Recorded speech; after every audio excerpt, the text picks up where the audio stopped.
here is a few reasons why you should be actually ending a listing and why you should do it. First is there was a huge mistake in the listing itself. You did so many mistakes that you have to pull the listing out. That's not recommended that you pull the listing because you made a mistake. The best way for you is to go into it and try to fix it as much as you can. Sometimes you can go into it and fix it so much that you're actually selling a different product. So let's say, for example, you put one product in there and this product has either a huge mistake or something broke in it. So instead of actually ending the listing, you can switch the listing around. You can put different description in there, you can put different pictures, you can put a whole new product in there, and you really don't have to end this listing. Another reason why you should actually end the listing, which is more legitimate, is, let's say, for example, you price the item incorrectly and somebody actually buys it. So instead of pricing it $99, which you wanted to price, you priced it at $9 and it's almost over, which means if somebody is going to buy it, you're going to lose a whooping amount of profit, which means that for you it's more economical for you to actually end the listing and take the percent penalty. And the percent penalty is pretty steep. It is the same as if you sold the item. So if you're selling a $500 item and you're ending the listing, you're going to be paying as many fees as if you sold it for $500. Versus if you sold it for $50 and somebody already bid on this item, it's not such a stiff penalty as if you sold a $500 item. So if you're ending a listing with somebody already bidding on the item, there is not much you can do to avoid the penalty. On the other hand, if nobody bid on this item and you want to take it off, it's much easier for you to do this and you don't have to pay a humongous penalty, which I'm going to show you how to do correctly. So the first thing you want to do by ending the listing, you're going to go to my eBay itself. You're going to go all the way down into selling. Now we're going to go into the sell menu right here, and it shows all the active listings. So we are pressing on active. So now you can see all the different items that I have active and are listed. I can end any item, it doesn't matter if somebody bid on it or not, but if I'm ending an item that somebody bid on it, I have to pay the penalty fee.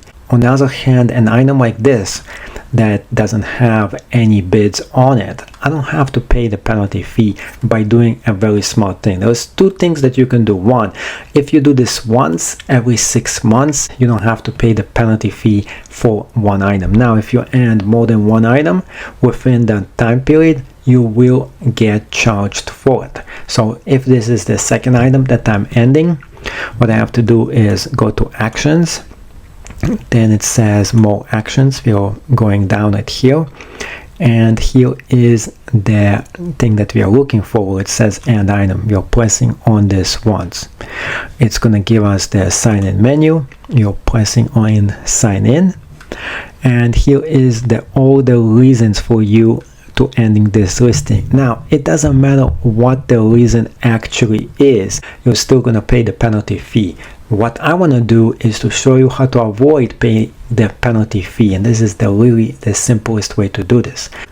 So let me explain what is the fastest and the easiest way for you to end a listing without getting charged a hefty penalty fee. Now, if I ended this listing at $98, it means I have to pay eBay the percent fee as if I sold the item for $98. I definitely don't want to actually do this.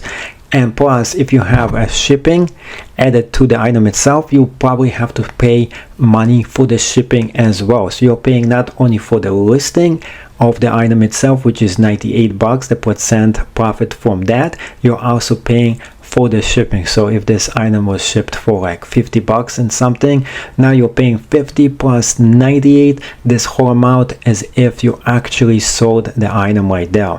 And if you end a few listings in 1 month, you're definitely going to get charged a lot of fees, and you don't want that to happen. So here is the best way for you to do this and the fastest way without getting much penalty for it. So what you're doing is you're changing the price to the lowest possible price, which is $1. You're making sure the shipping for this item is set at 0, free shipping. Now, on the other hand, if somebody just jumps in here right this second when you're actually going and changing the price itself of this item, and you're pressing on continue, what's going to happen is if somebody buys it, they're getting a huge bargain, and you want to really prevent this. That's why you have to work super fast and you have to get it done. You have to have 2 windows. Well, the second window, you have the action to end the item itself ready right there. So after you press on continue and you press on this item, setting its price for what it should be, which is going to be the lowest price possible, you want to go there right away. Press on more actions, press on end the item, and end it as soon as you can. So this process itself should take about no more than 30 seconds, and your chances of somebody buying it within those 30 seconds are going to be slim to none. And the price that you have to pay eBay for ending the listing is going to be very cheap. It's going to be for $1. It's going to be almost nothing. So that's the way and the correct way for you to end a listing if you do have to end it, and you have to end a bunch of them and eliminate the penalty fee.